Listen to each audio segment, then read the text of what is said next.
Welcome, everybody. I'll put this up a little bit here. I'm Steve Hubbard. I'm the Vice Dean in the Faculty of Science here at the University of Calgary. It's really great to have you all here this evening. It's also just really awesome to see so many familiar faces. For those of you who I haven't had a chance to meet before, I'm a geologist. I didn't start my university student experience even knowing what a geologist was exactly. But early in my university career, I took an option, struggling through maybe a few other things. And I took this option and learning about plate tectonics in particular, the associated processes and natural hazards, volcanoes, earthquakes. I was captivated in truly what has turned out to be in a life-altering way. Here I am today as a geologist. Well, Vice Dean for now, but my roots. Thanks. So feeling that excitement of my second year self, it's great to be here. I'm really looking forward to tonight's EARTHx session, who will be led by Dr. Wendy Bohon. In my career, I've been fortunate to travel around the planet and study the Earth. I'm constantly thinking about the origin of what I observe, whether I'm working or just happen to be driving here or there, and being reminded of that awesome power kind of beneath our feet.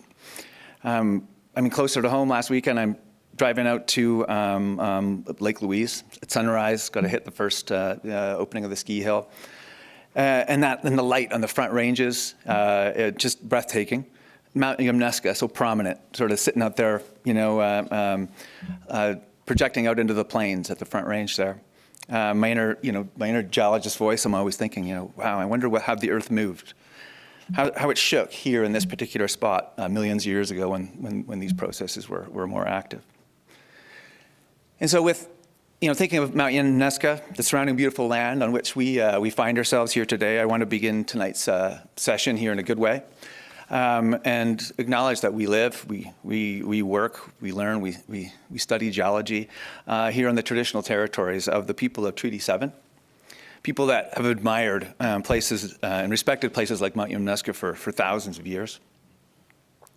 They include the Blackfoot Confederacy, comprised of the Siksika, the Piikani, and the Kainai First Nations, as well as the Tsuut'ina First Nation and Stoney Nakoda, including the Chiniki, Bearpaw, and Goodstoney First Nations. The city of Calgary is also home to Métis Nation of Alberta Districts 5 and 6.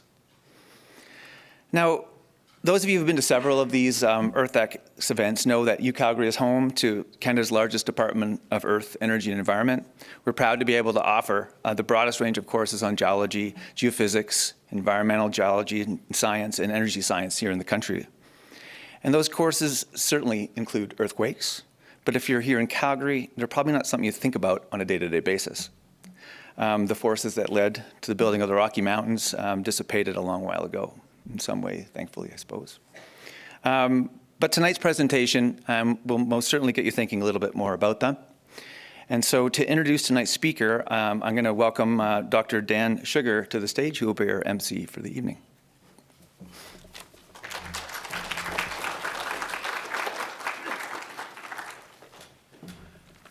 Good evening. So my name is Dan Sugar. I'm a professor in the Department of Earth, Energy and Environment, and I'm also the director of the Environmental Science program here at the University of Calgary.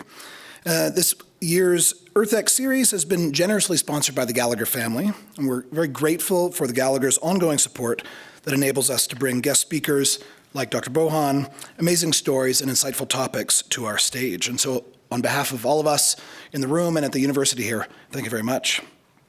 We've organized tonight's event as a hybrid. We've got quite a few people watching online, and this allows us to continue to engage with folks from around the world, as well as to welcome all of you to campus tonight. And so our Q&A session will include both in-person questions as well as from online. And so no matter how you're joining us tonight, we're very glad that you decided to spend your evening with us. We'll show the number towards the end, but you can text your questions to 403-708-5749 and for the quick Q&A session at the end. So American historian and philosopher Will Durant is credited with saying, "Civilization exists by geological consent, subject to change without notice." And so while earthquakes are probably not the geological event that will end civilization in Alberta, we do experience them from time to time. And so it was a bit overshadowed by COVID, but does anybody in the room, like by show of hands, remember March 2020 earthquake that was felt here in Calgary? Did anybody feel that? Did anybody remember it? One, two, a couple? What about, how about hands up if you have experienced an earthquake anywhere else in your life? Holy moly. I'm a natural hazards geologist. I have never experienced an earthquake. And that makes me a little bit sad. Anyway, even though we don't experience earthquakes on a day-to-day basis here in Calgary, studying earthquakes and plate tectonics is still critical to understanding the planet. For some people, including maybe some of those listening online from anywhere in the world, earthquakes may play a much bigger role in their day-to-day lives. It's a role that impacts basically anything from building design, as you saw on the display here earlier, to emergency planning, to even to psychology. And so here today to explore that story is Dr. Wendy Bohon. She is the Seismic Hazards and Engineering and Earthquake Engineering Branch Chief for the California Geological Survey. And she was previously a Strategic Communications Specialist for the Earth Science Division at NASA Goddard, the Education and Outreach Coordinator for the United States Geological Survey's Earthquake Hazards Program, and Senior Science Communication Specialist for IRIS, the Incorporated Research Institutions for Seismology. She's also the founder of science communication consulting companies, Dr. Wendy Rocks, and Spacefair Social Media. She's been featured on television, on the radio, in podcasts, news interviews, all over North America and as well as beyond. And probably I think my favorite Wendy Bohon fact is that she's an ambassador for the American Association for the Advancement of Science's If Then Science program. I don't know if we'll see any of those photos here. So the If Then program recognized 120 or 125 maybe inspiring contemporary women STEM innovators from across the United States, basically to create a network of role models for middle school girls. One of the exciting initiatives was the printing of life-size, 3D printing of life-size statues of each one of these ambassadors, which were then exhibited across the country in museums like the Smithsonian, as well as Comic-Con and that sort of thing. And so we're thrilled to have her here tonight for her presentation, Risky Business, Life Along an Active Plate Margin. Please welcome Dr. Wendy Bohon.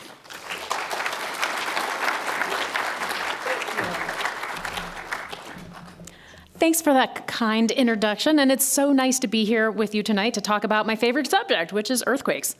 So I know it may be strange to come to Canada to talk about California, and that was particularly strange because I flew in last night at about 11, so it's dark, right? And I wake up this morning and I throw open the curtains and there's snow on the ground, and I'm thinking, I am not in California anymore. So when you think of California, what do you think of? Just shout it out. Mountains, desert, beach, LA, right. So California has lots of interesting things, right? We have big cities like Los Angeles and San Francisco. We have beautiful coastlines, lots of landslides subject to climate change, coastal erosion processes. We have unique ecosystems. Also, most of them are under threat because of climate change. We have fantastic mountains like the Sierra Nevadas. Highly recommend the beer, Sierra Nevada, named after the mountains. We also have the beaches made famous by shows like Baywatch. But there is something else we are famous for, earthquakes. So the first time I ever went to California, in fact, the first time I was ever on a plane, I was 15 years old, and it was my extended family, my aunts, uncles, my grandparents, and we all went from Virginia to California. So it was my first time on a plane. It was also my grandmother's first time. So we flew into San Francisco holding hands, watching kind of the city rise up. And I knew the minute I put my Birkenstock-shod feet down on the ground that I was going to feel an earthquake because it was California. I was disappointed. I did not feel an earthquake in that entire trip, and I was so let down. But that's not because they weren't happening. Earthquakes are happening in California every day. So these are the earthquakes that happen there today. The red dots happened in the last hour. This is, 9 a.m. when I took this screenshot. And the orange ones had happened in the last day. This is the last 30 days.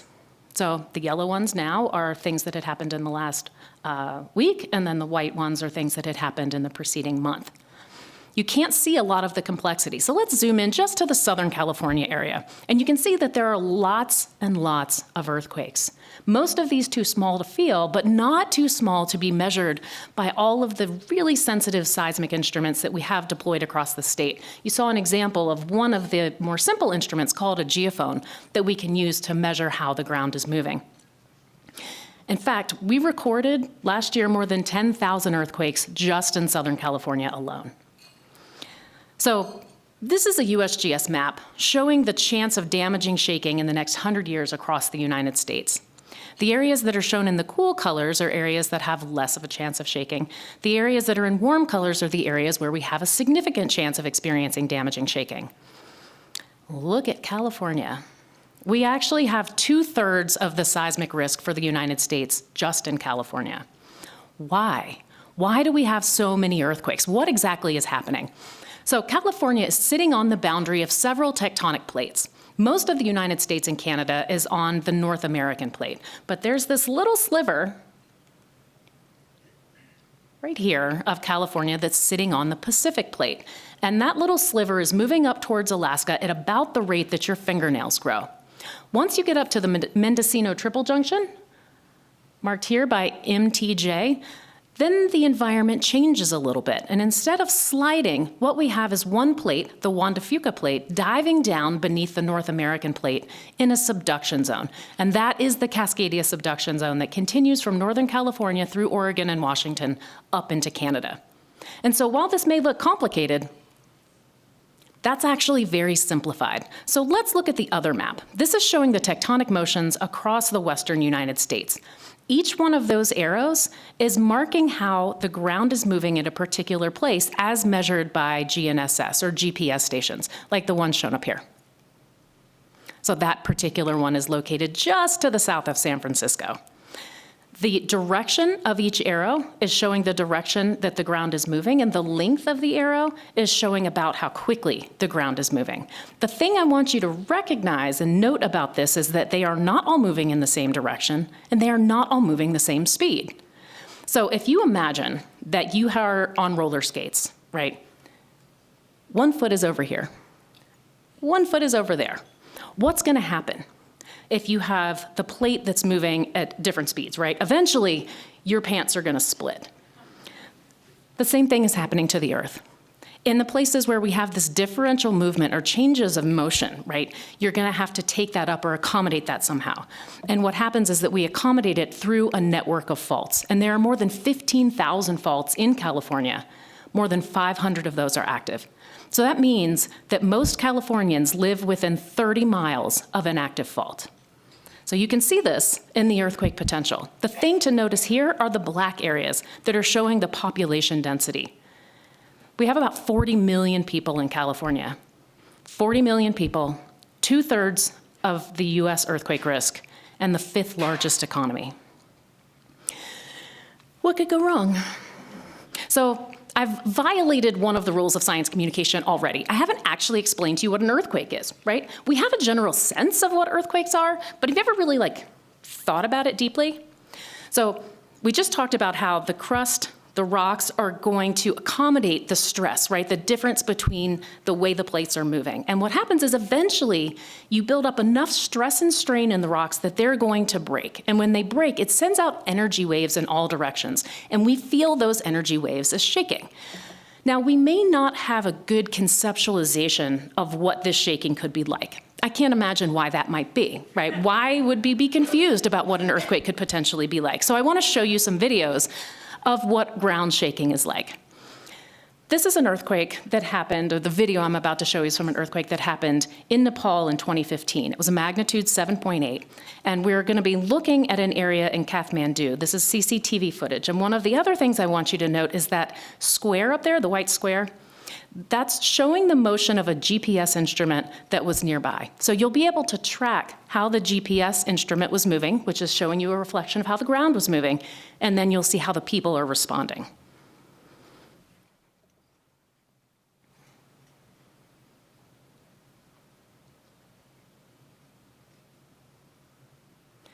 This is why we tell you to drop cover and hold on. It can be difficult to stand during strong shaking.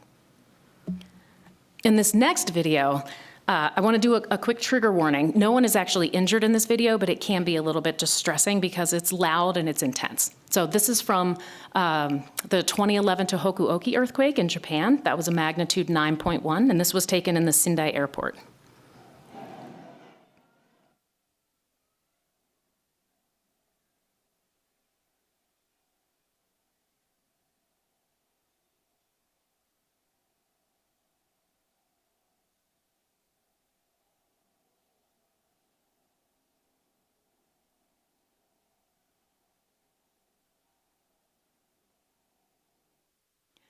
The earthquake shaking from small to moderate earthquakes lasts seconds to tens of seconds. Large earthquakes, ground shaking can last for minutes. Earthquake shaking from that earthquake lasted for more than 6 minutes. So that shaking can cause significant damage to infrastructure, right? So these are images from the 1994 Northridge earthquake that happened in sort of the LA area. And we often think about the damage to infrastructure like buildings, right, or bridges and roads. But we often don't think about the potential damage to the invisible infrastructure that's really important for the functioning of our cities. Things like sewer lines, water lines, gas mains. So if we think about the 1906 earthquake that happened in San Francisco, this is an excellent example of what can go wrong. This was a big earthquake. It damaged San Francisco, but the fires that followed were what actually destroyed the city. So the map is showing the 3-day progression of the fire that followed that earthquake.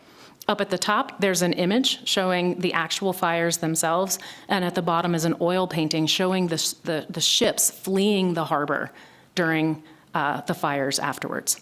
So what happens is you break gas lines, right? And then you have fires that start. The water systems have been impacted, and now you can't put out those fires, so they rage unchecked. But these aren't the only damages or issues that come from earthquakes, and we explored some of those over there. If you didn't get a chance to look at the liquefaction box, I would recommend that. So liquefaction is something that can happen in areas that have soft sands and soils and a high water table. And what happens is, as the seismic waves come through, they push the water up towards the surface. This forces all the little grains of sand apart. That causes them to lose strength at the surface, so anything that's on that surface can sink down into the ground. I don't know, growing up, I thought quicksand was gonna be like a really big thing I was gonna have to deal with. This is really the only time I've ever had to deal with quicksand, right? So the image here is from a house in the Marina District that was basically destroyed because of liquefaction during the 1906 earthquake. There's also earthquake-induced landslides, and these happen when the strength of the hill slope materials are overcome by the forces of gravity combined with earthquake shaking. And that happens when you have steep slopes, weak geologic material, and moderate to strong earthquake shaking. That's usually a magnitude 5.5 or above. This is a house in the Pacific Palisades that suffered damage from an earthquake-induced landslide during the Northridge earthquake. So there were more than 9,000 earthquakes around LA after that event. Tsunamis are often a significant hazard that can go along with certain earthquakes. And that can happen in a couple of different ways. You can have an earthquake that causes an underwater landslide that displaces water, causing these big waves, or you can have an earthquake that happens underneath the water that displaces the surface of, or the bottom of the ocean. That lifts up the water column, and then the water flows out in all directions, causing a tsunami. So these images are the damage from the Tohoku Oki tsunami in Japan. But of course, tsunamis don't stay put, right? So while that caused significant damage across Japan, it also made its way across the ocean and impacted the coast of the US, including California. So there was more than $100 million in damage done to ports and harbors in California, including this video. This is the Santa Cruz Harbor, where there was $28 million in damage due to that particular tsunami. 150 tsunamis have hit California's coast since 1800, and about a dozen of those tsunamis have caused fatalities or significant damage. 40 million people, 2/3 of the earthquake risk, 5th largest economy. This feels significant, right? What should we do? What can we do about this? The first thing we need to recognize is that there is no such thing as a natural disaster. What we have are natural hazards that overlap with vulnerable systems, and that creates the risk of a disaster. Now, we can't do much about the earthquakes, right? That's just the Earth doing Earth things, and it's going to continue to do Earth things regardless of what we do. What we do have control over is the vulnerability of our systems. We can improve our systems to make them less vulnerable so that we don't have disasters that happen. Unfortunately, this is how we have approached earthquakes in the past. We learn geology the morning after the earthquake. So what I want to do now is tell you the stories of some of the earthquakes in California that have really changed us. So we're going to start 1933, Long Beach, okay? It was a Friday, and I imagine that, 1933 Fridays were pretty similar to now. Kids had just gotten out of school. It was around 6. Everybody's making the evening meal. Everybody's frazzled after a long week. I'm sure that parents are yelling at their kids to come in and stop fighting, and why are you doing this? When suddenly there was a magnitude 6.4 earthquake on the Newport-Inglewood Fault. When the dust cleared, 123 people were dead, and there was $40 to $50 million in damage. Now that's about $1 billion in today's dollars. I can only imagine what it was like for them, though, the next day, when they truly took stock of how lucky they were. Because that earthquake happened at 6 o'clock in the evening. Across the region, schools had been destroyed. More than 70 school buildings had been completely destroyed, and 120 others had suffered major damage. Can you imagine if this had happened at 1 o'clock in the afternoon when school was in session? Well, it turns out the California legislature did not want to imagine, and so a month later, the Field Act was passed, and that regulates the design and construction of public school buildings to ensure seismic safety. And since the Field Act was instated, not a single child or educator has died in a California public school from an earthquake. It works. We can design to withstand earthquake shaking. At the California Geological Survey, one of the things that we do is called an essential facility review. So we look at all new public school building projects to ensure that they meet the requirements, the geologic investigation requirements for seismic safety. But it's California, right? Another day, another earthquake. There's always another earthquake. This time, it's 1971, still in Southern California. It's a Tuesday, random Tuesday. 6 a.m., everybody's getting up, taking a shower, making breakfast. You're trying to get the kids out of bed. Nobody knows where anybody's shoes are, right? Still, nobody knows where anybody's shoes are in the morning. And then suddenly there's a 6.6 earthquake. This one happened along the Front Range of the San Gabriel Mountains. This was a reverse fault. This was the Sierra Madre Fault Zone. 64 people died. And there was $500 million, $500 million in damages. This earthquake was different for a couple of reasons. The first is the type of damage that they saw and the type of structures that were damaged. So across San Fernando, there were significant damages done to hospitals. And so hospitals obviously are a nexus for recovery after events like earthquakes. And so this is when the Hospital Safety Act was passed, and this requires that all hospitals be able to function after seismic events. So this is almost like an add-on to the Field Act, right? It was modeled after the Field Act, and now it's part of our essential facilities review as well, to check out the hospitals. But another thing that happened during this earthquake that didn't happen during the 1933 earthquake was that this earthquake actually broke the surface of the Earth. Not every earthquake will rupture all the way to the surface. So earthquakes start miles below the surface, kilometers below the surface, and they don't always rupture all the way up to where we are. And so this one actually did, and it broke the ground for more than 12 kilometers. And they noted the significant pattern of damage that happened along that fault rupture. And so they passed the Alquist-Priolo Earthquake Fault Zoning Act the next year. And this basically says that you shouldn't build structures intended for human habitation on the trace of an active fault. This seems very reasonable to me, or within a certain distance on either side, usually about 50 feet. And so what we do at CGS is we go in and we identify where the active faults are, and we don't say you can't build here. What we say is this is an area where there may be an active fault and it requires additional geophysical investigation. If you want to build something, you have to go in and check and make sure there's no active fault. Very reasonable. This is also when the strong motion instrumentation program was started. So they're like, okay, we got to figure out what's happening around here. We need more seismic instruments. We want to know what's happening with the ground, but we also need to know what's happening with infrastructure. So our strong motion instrumentation program is pretty amazing. There's more than 1,300 stations with more than 10,000 instruments, okay? 940 of those are measuring how the ground is responding to earthquakes. 274 of them are buildings that have been instrumented. We have more than 80 bridges that are instrumented and over 25 dams. So lots of different types of infrastructure that we're trying to understand. Let's talk about buildings first. we want to know how different buildings are responding to earthquake shaking. So you can build buildings out of all sorts of stuff, right? You can build it out of wood. Wood buildings are great because they're very flexible. Very safe place to be during an earthquake is in a wood frame single-family home, right? Because it can flex and bend. But it's not super strong. You can't build high rises out of wood, and so you need other materials. And what do you use? It's also important the height of the building. So I want to do a little demonstration for you. I hope you'll be able to see it. Earthquakes produce different frequencies of waves, right? And the height of a building actually impacts what you're going to feel during an earthquake. So I don't know if you can see this. If not, I will walk around and you can look. Most of you guys have felt an earthquake, right? Was it jolty or rolling? Jolting? Rolling? What that tells me is your proximity to the earthquake. So when you're close to where the earthquake is happening, what you're going to feel are more of these high-frequency jolty waves. If you're far away, what you're going to feel are the long-period rolling waves. And we've all experienced this in our normal lives, right? Have you ever been inside and you hear somebody going by that's got the music cranked up and you hear the bass thumping? You're hearing those low-frequency waves, okay? So they travel for longer distances. What does this have to do with building types? Like, I'm off on a tangent, I know, but it's relevant, I promise. So here I have 2 sticks of pasta, 2 little strands of spaghetti with marshmallows on top. I'm gonna do high frequency shaking. Do you see how the shorter one moves more? Let me make it a little shorter. And if I do longer period shaking, the taller one moves more.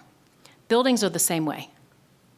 So you can do this at home, you can get the marshmallows, or you can have raisins. Oh, that was sad. Now they're both short. Oh, now it works better, look. Okay, sorry, I could do this all day. So we want to understand how different buildings are going to respond to different types of shaking. So we want to know about the different types of construction that we have, the different materials that we use, the different heights of building, and the different representative geological environments that they're in. Because we want to understand exactly how they're going to respond so that we can build better buildings, build safer buildings. Here's an example of what that data can look like. So on April 5th of this year, there was a magnitude 4.8 earthquake in New Jersey, and it just so happens that one of the buildings there is instrumented for earthquakes. I felt that earthquake, I was very excited. And so this is showing an illustration of what that shaking looked like. We're looking at the building from the side in the left-hand panel, and we're looking straight down the axis of the building on that top right-hand panel.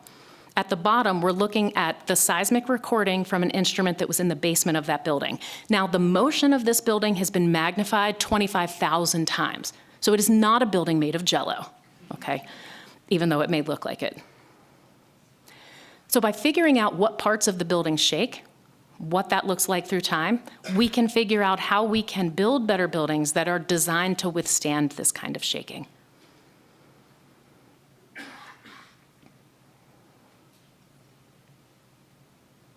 If any of you have ever been in a tall building during an earthquake, it really does feel like it's moving like this, even though obviously it's not. But of course, buildings aren't the only kind of infrastructure that we're interested in. We also have lots of bridges, we have dams, we have pipelines.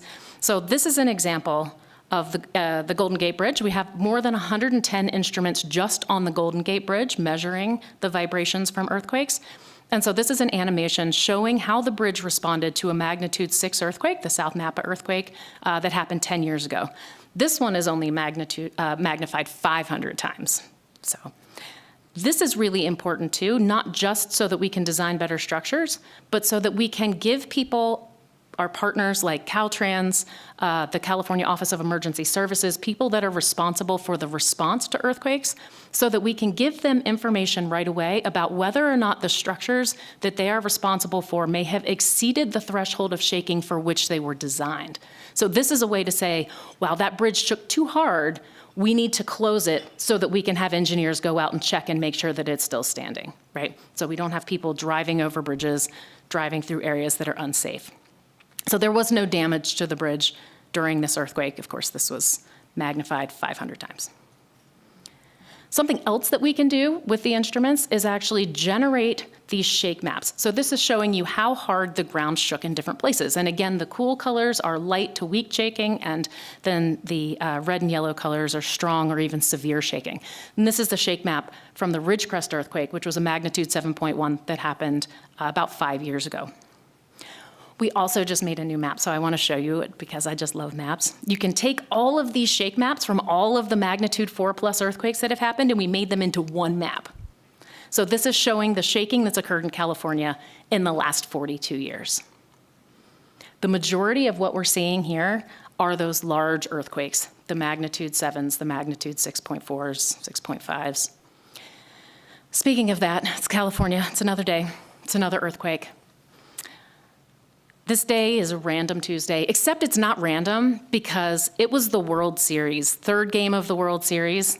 The Oakland A's were playing the San Francisco Giants in Candlestick Park. Everybody was super excited to get home and watch that game. And about 5 o'clock quitting time, magnitude 6.9 earthquake occurred on the San Andreas Fault System. Caused 63 deaths and $6 billion worth of damage, including the collapse of the Nimitz Freeway in Oakland. Now, this is important because this earthquake showed us something. So as geologists, we're trained observers, right?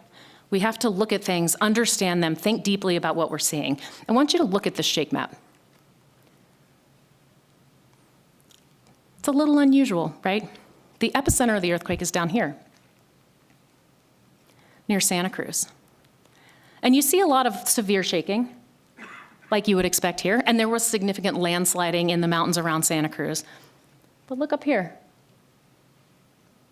Look at all these areas of severe shaking around the bay. So this is one of the first times that lawmakers really said, wow, it is really important for us to understand more about the geology. Because what we feel during an earthquake isn't just a reflection of the magnitude. The magnitude is telling you how much energy was released, right? And so larger magnitudes create more shaking over broader areas. But what you feel during an earthquake has to do with other factors too. Your distance away from where the earthquake happened. If you're closer to the earthquake, you're likely to feel stronger shaking, but also your local rock and soil conditions. Soft sands and soils shake harder and for a longer period of time than hard bedrock. And that's what we're seeing in these areas here. You're seeing these soft sands and soils around the San Francisco Bay that are amplifying that shaking and causing damage in areas you might not expect. As a result of this, they passed the Seismic Hazards Mapping Act. So this directs the California Geological Survey to identify and map areas that are prone to earthquake hazards like liquefaction, earthquake-induced landslides, and amplified ground shaking. And so the idea here is to have more information so people can make better decisions, right? Evidence-based decision-making should be what we're doing all the time. So you combine all these things, right? You combine the AP maps, you combine the Seismic Hazards Mapping Act, and we have now Earthquake Zones of Required Investigation, or ESRIMs. This is what it looks like if you go to the website. EQZAP is what it's called. And in this picture, we have 3 hazards. So we have landslides. You can see them up there in blue. Again, that's steep slopes, weak geologic materials, and the chance for moderate to strong shaking. The areas in green are areas that are susceptible to liquefaction. And then those long, narrow yellow strips are areas where there could be active faults. If we zoom in, I just picked a random place and zoomed in. This is what those look like, and you can get pretty granular down to the parcel. So I just clicked on a random, just a random plot. In this particular place, all or a portion of this parcel lies within an earthquake fault zone. It is not within a liquefaction zone, but all or a portion of the parcel lives within a landslide zone, right? And this isn't saying don't buy here. It's not saying don't live here. What it's saying is here are the hazards that you may be confronted with, and now you can make decisions to reduce your risk, right? Because we know that we can design to withstand earthquakes. As part of the Seismic Hazards Mapping Act, they also mentioned tsunamis, but at that time, in 1990 when that was passed, they deemed that the science for tsunamis was not exactly suitable to include. Well, we're there now. The science is there now. So that's one of the things we're working on, is to make sure that we get tsunamis included in the Seismic Hazards Mapping Act, because we have 20 counties in California that have significant tsunami hazards. You guys are not immune So you have your own earthquakes, right? You share the same active margin with us on the West Coast, and you also have the same passive aggressive margin on the East Coast. So it's less common to have earthquakes on the East Coast, but they do happen. And your seismic hazard map does reflect that. And in fact, some of the largest earthquakes that have happened in Canada happened in the East Coast, including the Grand Banks earthquake, which generated a tsunami that killed 27 people. So one of the only Canadian earthquakes that caused fatalities. And it was just the anniversary of that earthquake on November 18th. So you also have your own earthquake stories, like this one.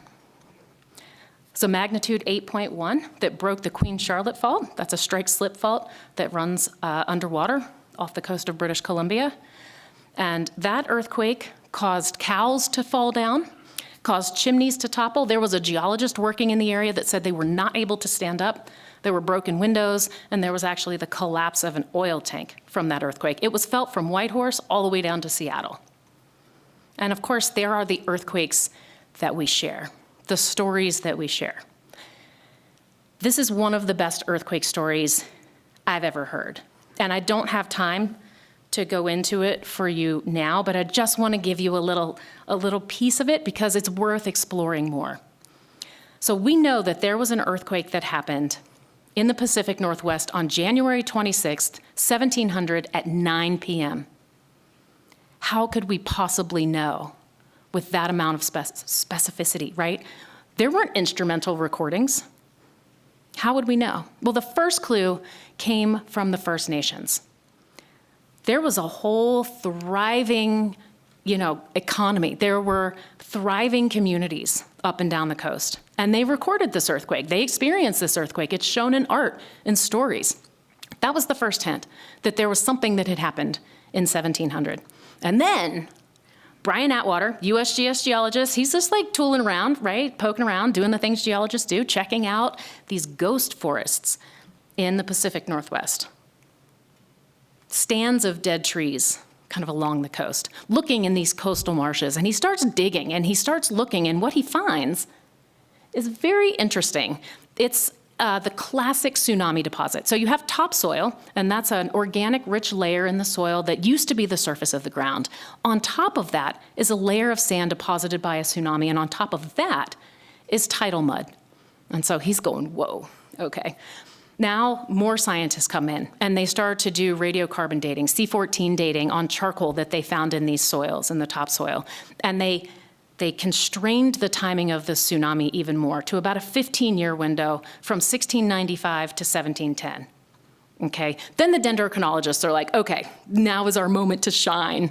So they're looking at the witness trees, or the trees that experienced the earthquake and tsunami but were high enough that they survived, and then the victim trees, which were the ones that died. And they found by looking at the bark and the roots of these trees, this is amazing, you guys, this is really amazing, that those trees died between the fall of 1699 and the spring of 1700. So how do we know it happened at 9 p.m.? Right? That's not in the dendrochronology. Well, they published this, and scientists read it, everybody's talking about it, it's super exciting, and there's a Japanese seismologist that goes, I wonder if Japan experienced that tsunami. And he went and looked in the records, and what they found was that on January 26th, there was a tsunami that hit Japan that went from the north to the south. They recorded the exact time that it hit. We were able to backtrack. We know how fast tsunamis travel, and we know the distance between Japan and the Pacific Northwest. January 26th, 1700, 9 p.m. The earth has stories if we can learn to read the rocks. And so my question is, what will our next earthquake story be? Because the ending of that story depends on what we do right now. Because we don't just want to survive the earthquakes of the future, we want to thrive in their aftermath. So what can we do right now to change our ending? Thank you.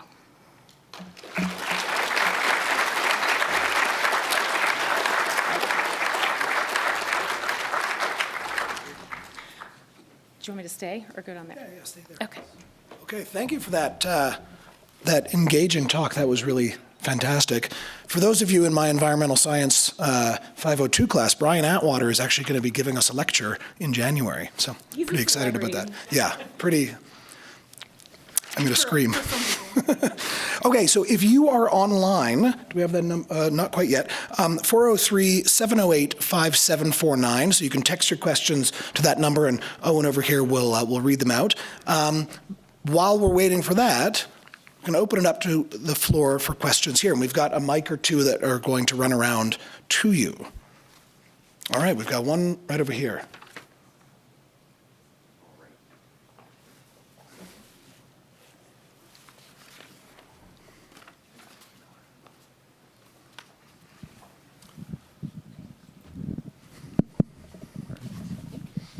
Yeah, that was a really excellent talk. I really enjoyed it. I'm curious, when you were showing the maps of the hazards, building materials, earth materials, and sort of the assessment that's going into that hazard for the earthquakes and fault zones, the soils always come to my first mind. And so I was curious if the soil maps were sort of broken down into what kind of soils, and if they were land-filled material versus soils or paleosoils that sort of enhanced or didn't the seismic activity, if that makes sense. It does. That's a good question, although I want to make sure that I'm answering the right one. So if I'm not, feel free to just interrupt me. The thing that we look at most commonly when we're looking at soils in terms of seismic hazard is looking for liquefaction hazard potential. So we know that basins are going to have basin effects. So not only do the soft sands and soils shake harder, but the waves also kind of ricochet back and forth off of the mountains. And so in that case, we know that there's going to be significant increases in shaking just because it's a basin. With liquefaction, we use all kinds of different data. It's actually a super complicated process, and my colleague that's listed down here, Brian Olson, is in charge of that effort, so he would be much better suited to answer this. But there's borehole data. We look at groundwater levels. We look at past activity. There's a lot of, we work very closely with the geotechnical consultants in California, and so we have very free data sharing with them. We're actually compiling a list of borehole data so that we can have a better understanding of places that do experience liquefaction more often than others. And one of the problems that I anticipate is how that's going to change as we see rising sea levels, right? So as we have more water that's entering the system or changes in where the water is going, from sea level rise, from stochastic variability in rainfall, like that may change places that are susceptible to liquefaction. So that's something we need to think about, along with tsunami inundation, right? If you raise sea level 25 centimeters, how does that change your tsunami hazard maps? Because now tsunamis are going to have different inundation zones than they would working under current conditions. Thank you, I appreciate that. So let's switch over. We've got one online, and then Jerry will come back to you after. Great, thanks so much. Just a reminder, we're just having a slight technical issue where we can't get the number up on the screen, but if you do have a question from online, the number you want to text is 403-708-5749. In the meantime, we have had a few questions in from online, and the first one is, Dr. Bohon, when you mentioned the 10,000 earthquakes recorded in California last year, what's the magnitude threshold to be included in that count? All of them. So there's work by a seismologist at Caltech named Zach Ross, and he's using AI in order to look into the data more deeply, right? Because it's really hard. Anything that shakes the earth gets recorded. And so trying to get out the signal from the noise can be really complicated. And we've used AI to help with that. He, not me. And so in that, we're recording every single earthquake that we could record of any magnitude. The magnitude of completeness in California is, depending on where you are, between like a 1.8 and a 2. Okay, before we get to your question, Jerry, so you opened up a little Pandora's box here. First question. Tell me about your feelings on earthquake prediction. No one can predict earthquakes, and anyone who says differently is selling something. So recently I saw National Geographic, an advertisement on Facebook to, click so that you could go read the story. And it was about harnessing AI to predict earthquakes, not to comb through a catalog necessarily. I didn't read the article, but what do you think that has promise, or do you think that's bunk? That's a good question, and I will answer it with a question of my own, which is, can earthquakes be predicted? I'm not convinced that they can.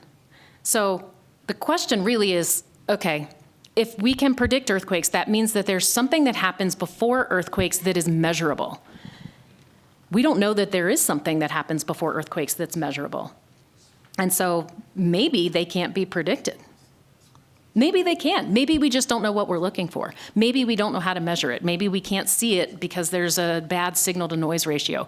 Maybe we don't have the right technology yet. Maybe AI is the technology that could do that. But I'm not convinced that earthquakes are predictable. So until we figure out what the precursors for earthquakes are, it's going to be difficult to know if we could actually predict them in the first place. That sounds fine to me. Okay, good. You got a mic? Yeah, okay. Yeah, my question is an offshoot of Dan's. There seem to be semi-credible reports of animals sensing the imminent earthquake, like in Japan, for example. And so is there anything new about that, and do you regard these reports of that having happened as credible? That's a good question, and it comes up a lot because I think we're all looking for something. Because earthquakes are inherently uncertain, they're scary, they can be damaging, and so there have been instances where things have happened where animals acted strangely before an earthquake. The question is, do they act strangely like that before every earthquake? Do animals always react that way? How would you use that with any predictive power? I mean, there was a paper that came out, I don't know, maybe time is not linear after COVID, right? Like, so was it 4 years ago? Was it 2 weeks ago? I'm unclear. But it came out and it was talking about like farm animals reacting to earthquakes beforehand. What signal are they reacting to exactly? Why don't all farm animals react? And they didn't do it every time. So how would we even use that? People are always saying, well, my cat acted crazy before that earthquake. And I'm like, girl, I got 2 cats and they act crazy before feeding time. They act crazy at 2 a.m. for no reason. They act crazy when the mailman comes. Like, in order for it to be a predictive thing that we can actually utilize, it has to happen before an earthquake, before every earthquake, and it has to be something that we can like count on. And so I have not personally found any of those accounts to be credible. Many of these papers are done by animal behaviorists and don't have seismologists or geologists involved, and so I don't know kind of the black box of what goes into it. Extraordinary claims require extraordinary evidence, and I have yet to see extraordinary evidence. So, Do we have any from online? All right. Lots of great questions here from online. Here's another one. First, this person said, this was a great talk. Thank you so much. They were wondering, when mapping out faults, both active and inactive, how do you go about mapping those that don't breach the surface? that is such a good question because we don't know the unknown unknowns, right? Like we don't know what we don't know. There are geomorphic indicators on the surface, which means that the surface of the Earth can sometimes record those buried faults as a series of low hills. We can also use different technologies, like seismic reflection technologies, in order to see what the layers look like in the subsurface. And so we're able to map faults that way. There's lots of different tools and techniques that we can use. Do we know where all the faults are? Certainly not. Certainly not in the central U.S. or the eastern U.S., right? Because they're buried often by sediment. They're deeply buried. They're not active, so they haven't left traces on the surface of the Earth that we can use as clues and hints that there might be something lurking beneath. So there are things we can do, but we don't know what we don't know. One of our resident seismologists, Dave. Hi. So I have a bunch of other questions, but I'm going to jump on the prediction bandwagon since there's been a few questions about that. This one's on more solid ground. I just wanted to know your thoughts on the rapid response systems and capability and your thoughts on it in general, so that an earthquake has been detected, but the strong shaking has not yet arrived. And so there are systems in place that allow action to be taken if it's taken quickly enough. Mm-hmm. So how does that work in California, and what are your thoughts of prognosis, I guess, looking forward? Yeah, that's a great question. So we recently just moved back to California after living on the East Coast, and I was talking about this with different people. The idea is that you have an earthquake that starts, and we have seismometers, all over the state. And if a series of seismometers records shaking above a certain level, then they send this signal to kind of the data center, which then issues an alert that earthquake shaking is coming so that people can have a few seconds to tens of seconds to prepare. There's a couple of things that are problematic. One is the communication around that, because for any earthquake, there's going to be an area that you're not going to get the notification, right? You're too close to where the earthquake is happening. You have to be kind of further out. The other thing, people are like, what in the world am I going to do with 3 seconds or 5 seconds? What if you were at the dentist or getting LASIK eye surgery? Right? Like, I have to go to the dentist next week, and I'm like, I'm really glad for earthquake early warning so they can move the drill or whatever they're doing. That would matter. But we can also do things automatically, like slow down trains to prevent derailments, open up firehouse doors so that the response equipment doesn't get stuck inside. So there's a lot that we can do with earthquake early warning. Is it perfect? It's not. There's a lot that goes into it. There's a lot of research that's still happening, and hopefully the technology will improve with time. But I definitely think it's worthwhile. I'd be curious to know what you think, though. Okay, I think we've got another one from online. Absolutely. This question puts the geo and geopolitics. So the San Andreas Fault crosses the U.S.-Mexico border. What happens to the border with an earthquake? Does a kink kind of form, or does it follow the designated latitude? Do borders get readjusted off of earthquakes? That's such a good question, and it has to do with earthquakes and landslides and anytime the ground moves in ways we're not expecting. Fortunately, like the San Andreas Fault, as we call it, the San Andreas Fault, actually ends in the United States at a place called like Bombay Beach. So along the northern part of the Salton Sea, if you're familiar with that area. Once you move down into Mexico, the border changes again, right? Remember up in the Northern California, it changes into a convergent boundary where one plate is sliding underneath the other. Down in Mexico, it's a divergent boundary. So it's sort of pulling apart and creating the Gulf of California there. And so it's not as much a problem there, but I don't actually know the answer to that. What happens if we had a strike-slip earthquake and part of it was displaced? I assume the border kind of stays, but I don't know the answer to that. It's a good question. So I've been tinkering away in my basement, and I've built a time machine. Perfect. And I'm going to take you on a trip. You can go visit an hour before some earthquake in Earth's history. Where are we going? Or when are we going?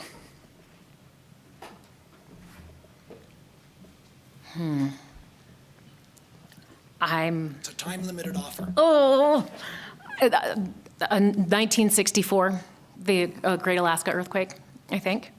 That was a really interesting earthquake. I would want to know exactly where I was going to be landing, because there's some places I would not want to be. I was also thinking of the Great Cascadia earthquake. That would be really interesting to experience inland, away from things that were really moving. Yeah, that's my answer. That's fair. We Oh, can. Lisbon. Maybe Lisbon. 3. Wow. I was going to say 2 earthquakes were all right, but I don't know about 3. Okay, we got one in the room here. So just 2 quick questions. One, when you're in a place like California, how do you determine what's an active fault and what's not an active fault? 11,000 years. So if it's had motion in 11,000 years, it's considered active. And I guess following up, how do you know when a motion has happened? That's such a good question. So usually the answer is paleoseismology. So we find a fault, we dig down inside of the fault so that we can look at how the rocks and soils have been displaced by previous movement on those faults, that fault. And then we can date the different levels, layers, rocks that have been displaced using a whole variety of different methods, OSL, radiocarbon dating, that sort of thing. So you can figure out a lot of cool things, right? You can figure out when the last earthquake happened within a range of uncertainty, right? But you can also find multiple earthquakes in one trench. And if you can date those multiple earthquakes, you can figure out something called the recurrence interval, which is about how often earthquakes happen on that fault. The cool thing then is if you do multiple paleoseismic trenches along the length of that fault, you can actually figure out the magnitude of those earthquakes, because the magnitude of an earthquake is dependent in part on the area of the fault that slips. And so if you see the same earthquake at the same time in multiple trenches along this fault, then you can give an estimate of what the magnitude of those earthquakes might be and how often they've occurred. Cool. And just one other sort of question as somebody who's not living in California. Is there much education around like how S waves and P waves arrive at different times, and maybe when the earth stops shaking it's not over yet? Like, is that sort of common knowledge? Or I wouldn't say that in particular is common knowledge. People in California are very blasé about earthquakes. I don't know if you guys have TikTok, but there was a TikTok that came out recently because there's been a lot of earthquakes in the LA area. And it's this girl typing, and like things start to shake, and she's like, and then she's typing, and they keep shaking, and she just picks up her cup and keeps typing, and she's like, and that's kind of true, right? You're feeling them a lot. I don't think that people maybe know P waves and S waves, although it's a super useful thing to know, because everywhere's earthquake country, right? You guys experienced an earthquake in 2020. You could experience other earthquakes. I felt that earthquake in Maryland. As I was sitting in my chair, reading a budget report, very bored, very quiet, I felt the P wave arrive, and I was like, that was an earthquake. And I started counting, because just like, you see the lightning, and then you hear the thunder, and if you count, you can figure out kind of like how far away it was. You can do that with earthquakes too, because S waves and P waves travel at different speeds. So the P wave arrives first, and then I was counting in my head, and then the S wave arrived. And I don't know exactly, I don't remember the formula ever, but I was like, oh, that was big-ish and kind of far. And so now I'm sort of triangulating in my head where it could have come from. And so for people that could feel earthquakes, count between the P wave and the S wave, and you can get an idea of how far away it might have been. More people should know. Okay, I think we've got time for one last question. You passed the mic over? Okay, and then afterwards, when you'll be here for a few minutes anyway, and you can certainly come up to ask questions in person. So go ahead. You were talking about changes to building codes for earthquake. What changes are made, or do you suggest, for subsurface structures like pipelines and utilities? That's a good question that I don't have a great answer to. I know that one of the things that we are considering and that there's active research on is how we can use fiber optics on things like underground pipelines to determine whether or not they've been moved or offset by earthquakes. I do think that we need to consider some things like, in Alaska, there was the pipeline that was offset by the Denali earthquake by many meters.